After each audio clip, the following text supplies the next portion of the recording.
delighted to be here today, but I hope I don't disappoint you.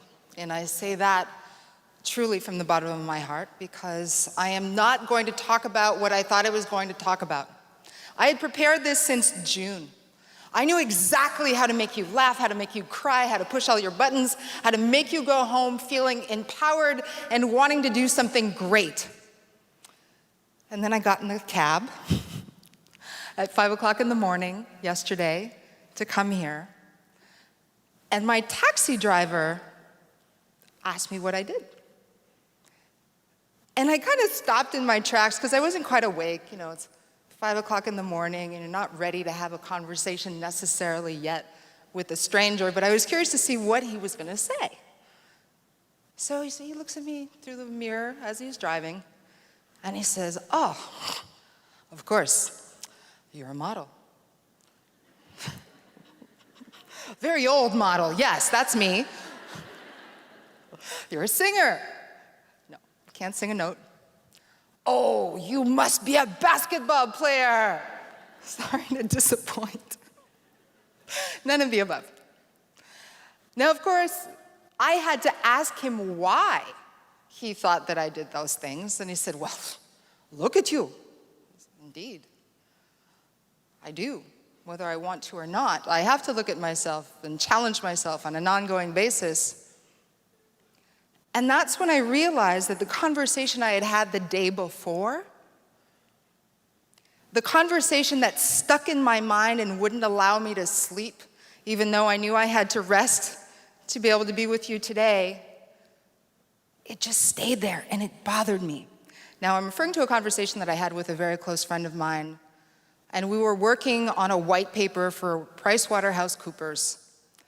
And we were thinking about technology, and I said, "I'm going to St. Louis, and I'm very excited about it." And so he goes online, and he saw that, indeed, I was speaking. And he saw the bio that was read before I came on stage today. And he said, "Juliette, what is up with you?" And I said, "Well, what do you mean?" And he said, "I started on this TEDx St. Louis site, but now I'm just curious. I'm going through all the sites where your bio is posted, including LinkedIn and your own website, JuliettePowell.com, and you never mention the fact that you were Miss Canada. Why is that?" And I said, "You're right. It's probably because it's not relevant." He said, "What do you mean it's not relevant? It's part of who you are. It's part of what gave you your start." And let me contextualize that for you. So when I was a teenager, I had an amazing boyfriend who really believed in me, and we used to do math together. That's how we met, actually. He was my math tutor, and I got very excited about math because of the interactions that we had. And so when he said to me that a friend of his had entered a pageant and come in second because of the way that she looked in terms of her race, it bothered me. It really bothered me to my core. And it bothered me because I didn't want to believe that I live in a world in which I can't do anything that I want to do. So I decided I was going to do something about it. I had never even watched a beauty pageant in my life. At the time, I was studying mechanical engineering. And that I was still in high school, but my teacher had gotten me a summer assistantship to study mechanical engineering. So it was all the more important for me because it was the first time that somebody actually believed in me outside of my mom. So I enter the pageant with this thing in mind. Of course I could win if I really want to. At the same time, I'm not taking it very, very seriously because I'm trying to keep up with school while I'm doing the pageant. And next thing I know, ladies and gentlemen, the next Miss Canada, Juliette Powell. And I'm like, and if you ever watch the video of this, I freeze. I freeze. Because at that moment, I understood that my entire life trajectory, in fact, had changed. I had signed a contract, and for a year, I had to be this person, and I didn't know what that meant. Well, I can tell you the press went crazy in Canada. They went absolutely gaga. There had never been anybody that looked like me that represented Canada. So great. I had somehow broken the race barrier. And at the same time, there were other press that were saying, well, wait a minute now. You might have kind of made this whole idea about gender equality even more challenging for your generation of women and the women to come. And that really bothered me. So I spent the next 20 years of my life using technology to completely reinvent myself. And never a word about the very motor that made me take chances in technology, that made me want to build companies, that made me want to understand how social data influences people around the world, and how big data in turn uses that social data as fuel for artificial intelligence and all of its predictive capabilities. The very thing that got me started is the very thing I never share. And so when my friend brought this to my attention, he followed up with, is it because you're ashamed? And I really, really, really stopped. I really wondered, am I ashamed? And if I am ashamed, why would I be ashamed? Is it because that I've bought into the notion that someone who is considered to be physically attractive can't possibly be intelligent? I don't think so. Obviously not. Obviously not. But something even more insidious had happened.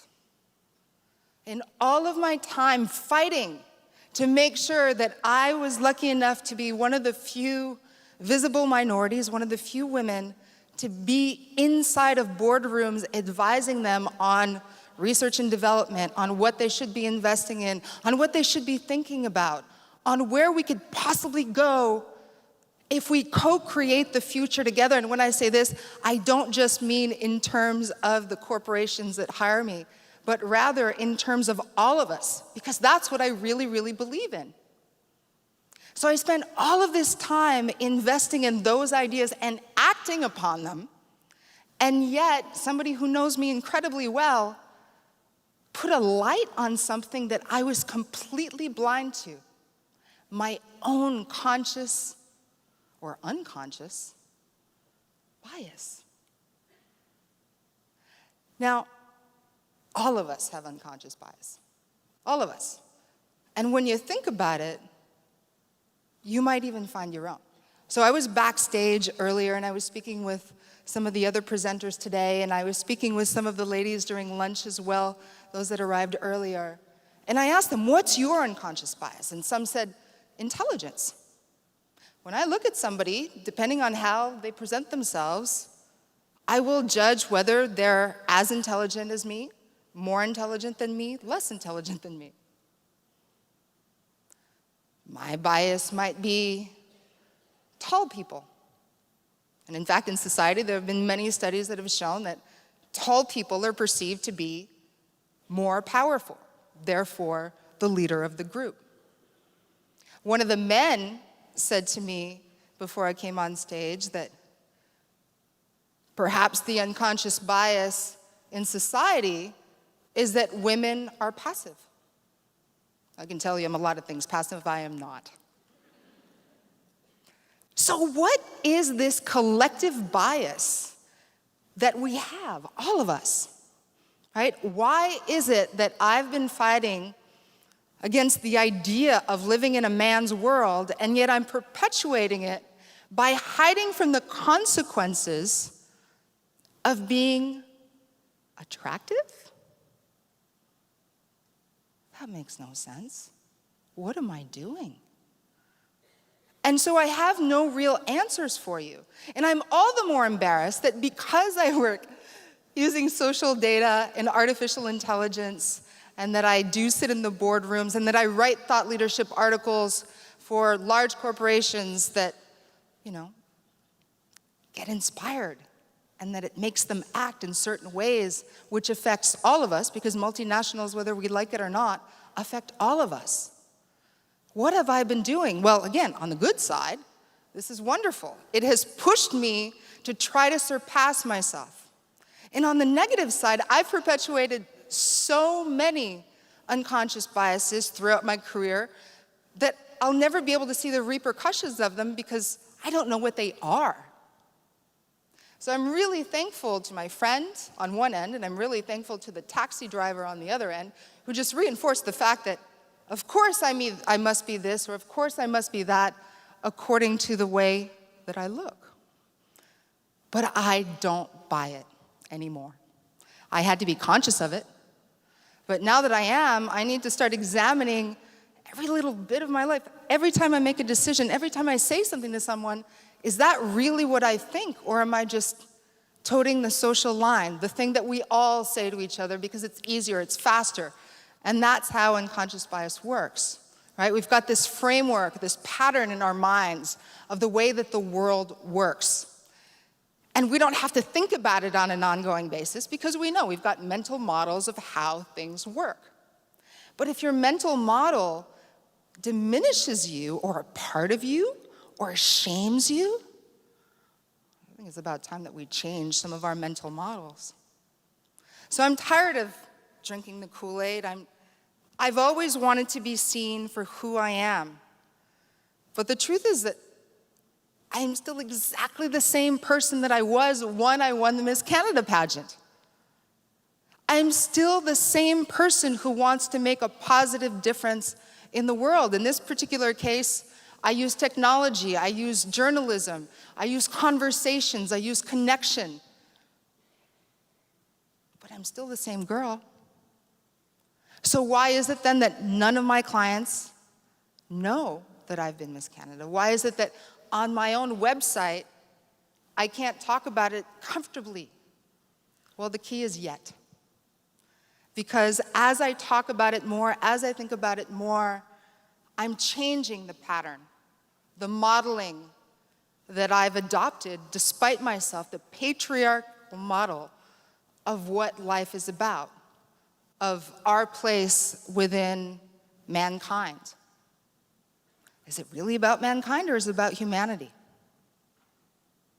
One of the reasons I'm bringing this up is not just to embarrass myself in front of a large audience, but because I also realize that not only do we all do it, but when we do it, remember those social data trails that are feeding the algorithms, that are feeding the prediction of what we like in terms of our movies, in terms of our purchases, in terms of our mates?